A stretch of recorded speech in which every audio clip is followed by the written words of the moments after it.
Hey everyone, thank you so much for joining the Behind Company Alliance podcast. Today we have Aaron Podolny, co-founder and CTO at Scribe. At Scribe, their software lets companies capture and share how work gets done across their organization, analyze, optimize, and standardize processes in a way your employees will love. Aaron, I'm so excited to chat with you, not only about your background, your experience, but also what you're building at Scribe. And I love ideas and products around it's creating efficient and more intelligent organizations, especially with where the world is, with funding and companies are having to be a little bit more strategic about how they build. Companies like yours, at least in my mind, really create the tools that we need as founders to do so and to really run efficient companies. But before we get into Scribe and what you're working on, what were you doing before you started the company? Yeah. So prior to working on Scribe, I was at Google. Google acquired my last startup and spent a little over a year there as part of Google Shopping, worked with some super smart people, became definitely a much better engineer in that year. But then the startup bug kind of bit me again and met my now co-founder, Jennifer Smith. Yeah. And we were sort of just off to the races. Yeah. What was like that? It's funny through acquihires, like acquisitions and these are working at a company. What was that process like? And how was the adjustment to shifting towards another culture? Did they bring you in as their own unit or were you integrated into the whole Google ecosystem? Yeah, for sure. So we were brought in sort of as an independent unit, but we were also on a bigger team. Yeah. Just with Google scale, you're talking about hundreds of thousands of total employees. And of course, there are even more contractors as well. So, it's a giant company. So even if you're relatively big when you're acquired, and we were not, we were small, it was three of us, you're going to be part of something bigger. So we were brought into Google Shopping. We had built a bunch of natural language processing tech. Mm-hmm. So basically we had a chat platform that enabled e-commerce companies to basically answer customer questions in natural language. So someone could say, hey, I'm looking for a wooden dresser with at least 6 drawers. And we had stuff that would surface that really easily. And of course, escalate to a support agent if it was something that the AI couldn't handle. So we were brought in to sort of incorporate that tech, which we did, and then also started working on other projects. But I think I was also just struck by how impressive my colleague there seemed. I had this feeling that we were a bunch of kind of startup noobs sort of brought into to big Google. And my coworkers often had PhDs in pretty complicated stuff like math, astrophysics, basically just super smart folks. So it was cool to get to learn from people who had that kind of formal training and were doing building at just a very different scale than we were used to. Yeah. Did you bring any of the kind of the system, the structure that Google had? Was there anything that, say, them as a company did well that you carried over that's made your team seem either whether it's a little bit more mature or a little bit more well-designed, well-crafted? What in particular, if anything, did you kind of incorporate into Scribe that you learned at Google? Yeah, it's a good question. I think basically as a startup founder, and I'm sure you've experienced this too, you kind of have everything you've done prior to founding a company becomes almost this menu that you can kind of order from in terms of thinking about what's going to work well in the startup environment. And so when I think about the pieces, Google is just such a different scale that there is not a lot that comes over one to one. Sure. But I do think they have a very strong culture of mentorship. And I did meet some just amazing managers, people who I was really inspired by there. And that was something that I thought a lot about, especially as we grew the team here. So we're now about 40 people. Yeah. And so we're at that stage where, we do have some managers on the team and thinking about how they can really act as sort of coaches for the people who report to them. Sure. Think about people up-leveling their career at Scribe as opposed to inputs and outputs, which I think is sort of the default way of thinking about management. And that was something that I saw at Google and really appreciated. Yeah, the fostering the talent piece is something that a lot of founders try to hack because the competition for high level, high value talent is tough, but the nurturing and the process of finding good people, but then up leveling their skill set is definitely, I would say, more efficient, but also I think a little bit more strategic when you're working on a startup. And describe what was the inspiration behind the idea? When did you get the itch to jump back into the startup world and really just abuse yourself with the ups and downs of running a company? Yeah, sure. So let me give you some of the backstory, but first, just so people know exactly what Scribe is, think about Scribe as a screen recorder that outputs a step-by-step guide for the process you just did. So rather than having a video at the end, you have cropped screenshots, written text instructions, and that's all done automatically. And so the problem that we're solving is, think of that time when a colleague or maybe a client asks you, hey, like, how do I do this thing? And maybe you're like, oh, I guess I'll get on the phone or set up a Zoom or something and show them. Instead, you can just send a Scribe. And the cool thing about that is you now have like the standard operating procedure that's just ready to go next time someone needs to know how to do that.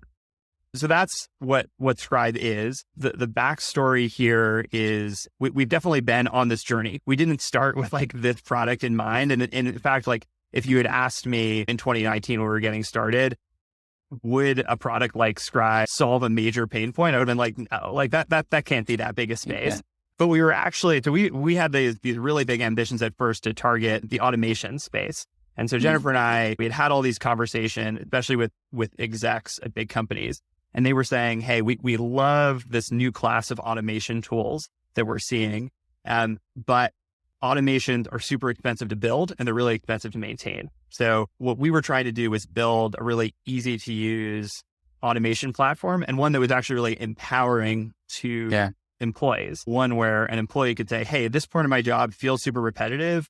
Let me record it. And then sort of like, boom, like I have an automation. So, super like impressive, like if you can get all the way there, but it turns out that there are some wrinkles along the way to that journey. So we were initially kind of like hacking away, building automations for clients back in 2019, early 2020. And one of the problems that we realized was just like enabling our clients to articulate, this is the business process that I need to automate. And so we built this recorder to capture the steps and let them share them with us. And once we had that recorder, we saw people were way more excited about that than actually the automation piece, because they were like, oh, there's so many other things I can do with this. And it's easy. I get it. It's simple. And so at that point, we decided, let's give this like a real shot. Yeah. And so we did some validation and ultimately decided basically to start working on Scribe, what it is today, sort of full time.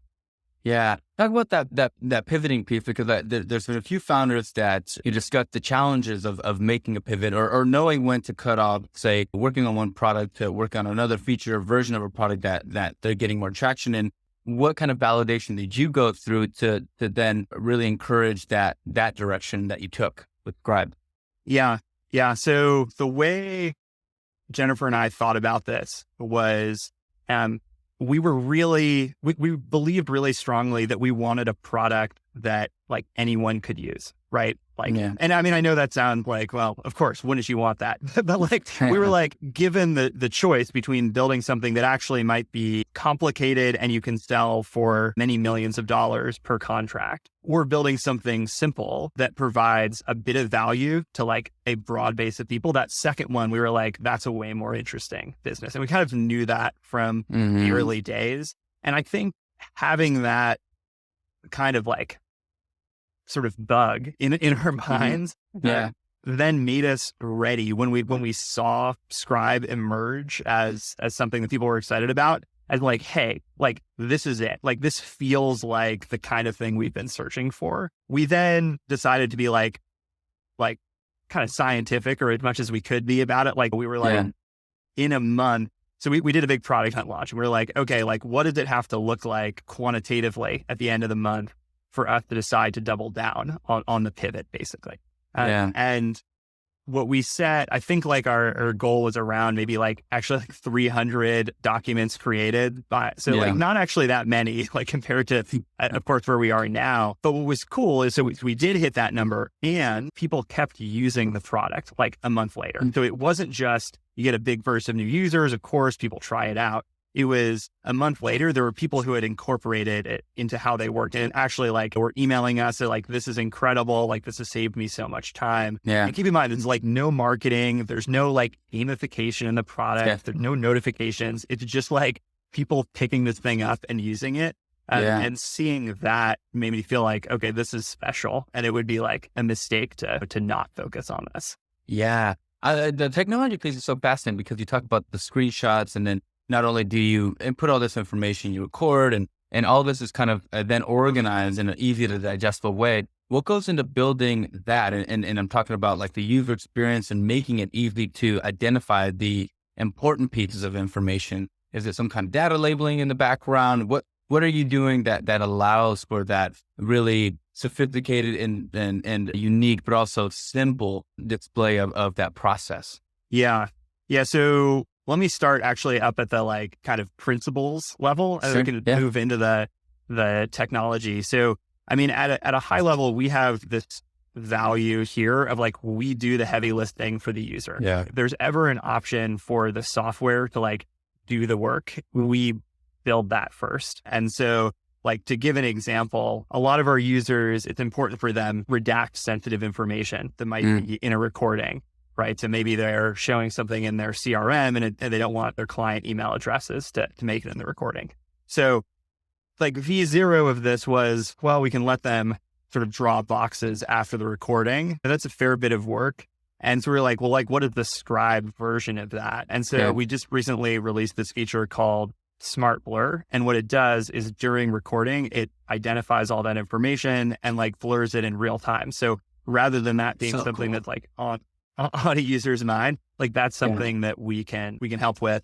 And so that's sort of the principle in terms of like how we actually do it. I kind of think about it as there's these streams of data during a recording. So like one is what's visually on the screen. Then there's like the click stream, and then there's keystrokes. And so what we need to do is basically collect all those in sort of the right way, and then do basically like have some rules about like what's important enough to surface. And to be clear, we're still like improving that over time. And I think we have like a lot more work to do, but like it's, I mean, at base, that's like a fairly simple, like sort of data stream that then we're sort of operating on top of. Yeah, it's so incredible to think about the process behind that. But I love that you kind of talked about at the principle level, because that's a lot about like the Airbnb founder always talked about the 11 out of 10 experience, and how could essentially I go through book my Airbnb, but then have everything else catered to me almost to where I didn't have to even move a finger. Obviously, that's it's bit in future, but working towards that, you can find little improvements, which I love that philosophy. Thinking about just like the incumbents that were before you, or even other popular platforms similar. My company uses Loom in a lot of ways, and we use other things along as well to kind of capture processes and distribute it. How do you view kind of building next to, say, the Looms of the world, or other incumbents or other competitors that do something similar? How do you think about differentiating, selling to your product, and also creating a product that's similar, but obviously has a unique value prop that the others don't? Yeah, for sure. Yeah. So I think the starting question here is sort of like, what category are we in? I think like a lot of folks at first think of, oh, Scribe would be in like the knowledge management category, right? So you think about like products like Confluence, even Notion to an extent. But I think what I realized pretty early on is that Scribe isn't really a knowledge management tool as much as it's a communication tool. And it's a communication tool that communicates about a particular kind of thing, which is workflows, right? Like how to use software to get work done. Yeah. Once you think about the category that way, and I think our users do as well. Like at first you think, oh, there's like, this is such a crowded space, but like our users actually don't feel that way. They're like, oh yeah, we use Loom for some things and we use Scribe for other things, and like Confluence for a third set of things. And I think the reason for that is like communicating about how work gets done is actually like a pretty difficult and I think somewhat unsolved problem.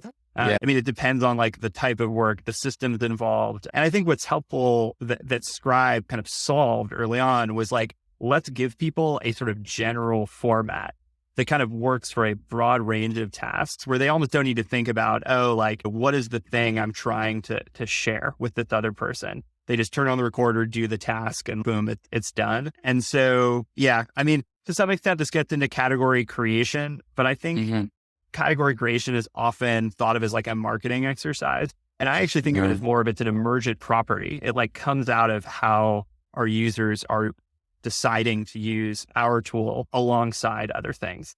So I think in practice, it's turned out that this does seem to be like this new space. And anyway, that's super exciting to me.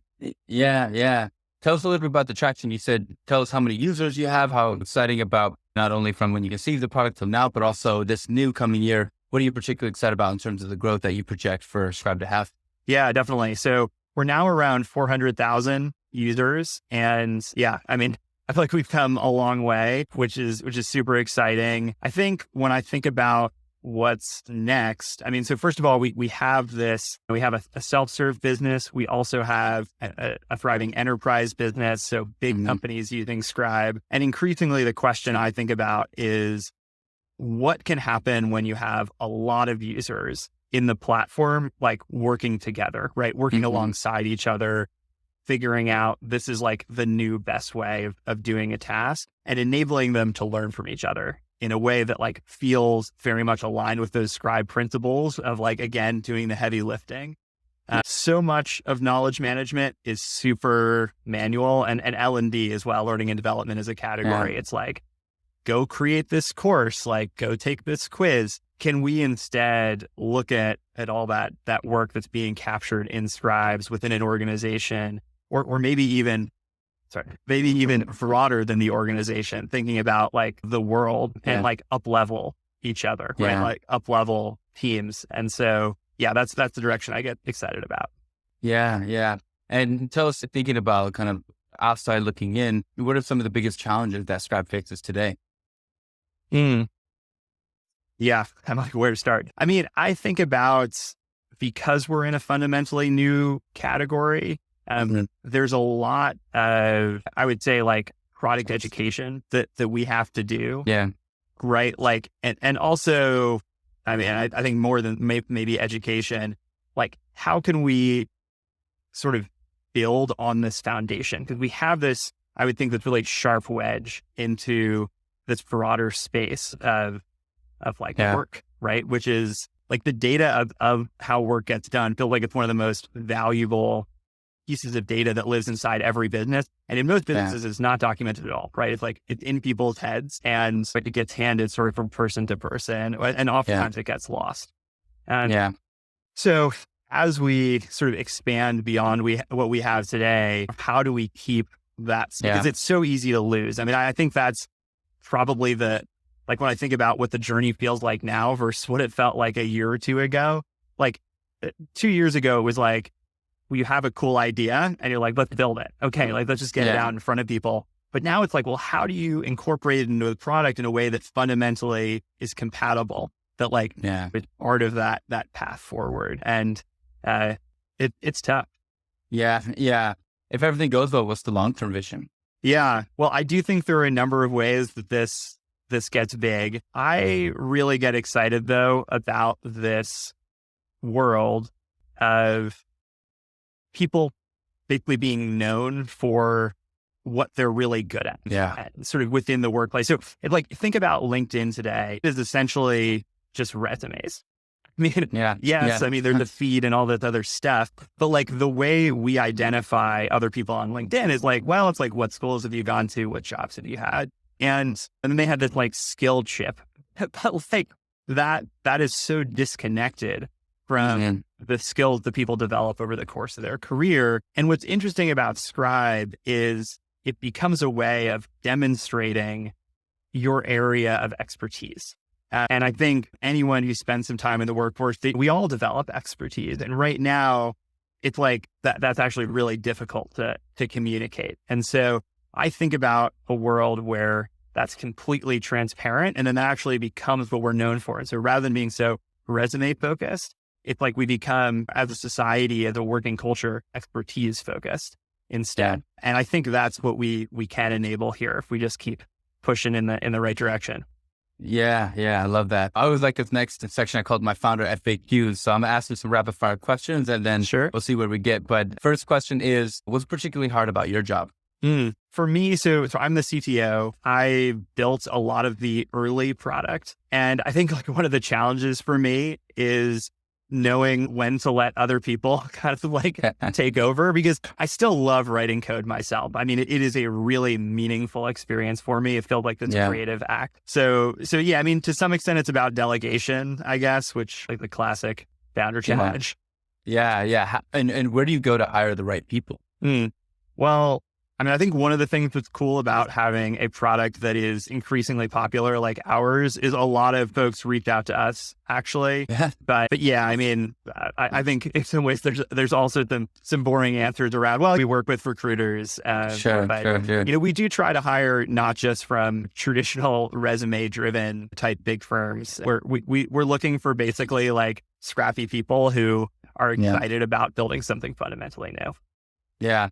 How do you maintain a remote working culture? What do you do say structurally as an organization that essentially keeps everyone at least with their compass aligned towards the vision of the company when it's difficult because you sometimes get lost in the task list or communication. But I think the essence of why we have values and principles as companies is to fall back on, all right, what am I doing today? Is focusing on this particular objective. How do you reinstill that in your team? Yeah. I mean, I don't think anyone has cracked the code for hybrid work yet. I mean, I'll tell you what we do, which is one, we effectively have two hubs. One is in San Francisco and the other is in Belgrade, Serbia. And so rather than being totally distributed, we do have sort of two places where we hire more than others. And then for the people who are remote, who aren't in those areas, we do try to fly them out pretty often just so we can be together or in one place. Yeah. And I think that makes a big difference. Yeah. For founders out there who are in a similar position or are working through building their company, what advice would you give? Something that maybe you knew on in your entrepreneurship career? Yeah. I think particularly for folks who are in the early days, I think it's very tempting before beginning work to try to be like really process driven about like picking your idea. I mean, I have a lot of friends who have done this where they'll have a list of like 70 ideas and they'll have columns and they'll try to score everything. And I think there is value to that. But I mean, personally, I have just always started building. I think there's like so much that you can't know in advance, even if you do all the classic validation stuff. So say you pick a target market, a persona, you go ask all the right questions. Yeah. You hear that there's demand for something. It can turn out that like you build it and maybe it was like there is demand, but it's not at the relevant price, or like maybe something's actually changed about the world since you had the conversation. It's tough, but I think once you are engaging with people around something that they can see, suddenly that feedback is really concrete. They're like, this isn't working for me. Or you see that they're not using the product and you're like, like, why is that? I guess like the advice is sort of just like, go for it and go for it a little earlier than you think you're ready. Yeah. If you were to if you had a magic wand and you were to have a wish and wave a magic wand, what's one thing that you would like your company to have now versus having to wait for it or not having it at all? What's one thing you wish that you would have now? Well, I will plug a role we are hiring for right now. So we are looking for a head of sales, specifically someone who has experience doing product-led sales. So working at a PLG company. And that is, I mean, we know there are a lot of people out there who have done it, but it's definitely like a subset of sales leaders. So I wish we had someone here today because like people are knocking on our door, like being like, hey, want to talk about an enterprise product. And also we have a lot of users across a lot of big companies who are using our free or self-serve products. So we would love to have someone in seat who can help us figure out sort of how to take those engagements to the next level. Yeah. I always like to ask this question just to really get to I think founders are exceptional at extracting knowledge, and it's fun to see what types of knowledge that they extract from. But what books or people, whether it's early in your career or now, what books or people have influenced you the most? Yeah. In my last company, Onward, I was lucky enough to meet Torres and David Cancel of Drift, and only had a few conversations with them, but I was really impressed both at like those conversations, but also what they built with Drift. I think, I mean, for those who don't know, Drift is, I mean, it's basically an automated conversational marketing platform. So chatbot sits on your site and basically drives leads for you. But more than the product, they built such a strong culture. Like all over LinkedIn, if their employees were telling their story, and from this was years ago before that was sort of a more common thing. There was just such a level of excitement. Also, just that sense of like hustle and motivation, and like we were going to make this work. So I think those two folks just made a big impact on me, and they've written a few publications. I'm kind of like blanking on the name. I think they've actually written a few books. I think I've seen it in the airport, but I know I've read a couple, and just really like impressed by what they've done. Yeah. Before we give you a chance to give us all your plugs, I know we're coming to the end of the episode here, but is there anything that I didn't ask you that you would have liked to answer, or that I should have asked? No, I mean, this was great. I really enjoyed the conversation. Of course. Thank you, Aaron. Well, I appreciate you not only going through your journey as a founder, but how you built Scribe, how you kind of, it wasn't your original idea, but through the process of building, you were able to identify where the need was. And I love that, because it's such an underrated part of the founder journey is building and adapting. And there's one founder once that said, product market fit is just a moment in time. And once that time changes, you move on to the next thing. And it's amazing to see where Scribe is now and where you're going to take it for the near future. So I hope you enjoyed yourself on the show, and thank you again for joining us. Yeah, of course. Thanks, Julian. Of course.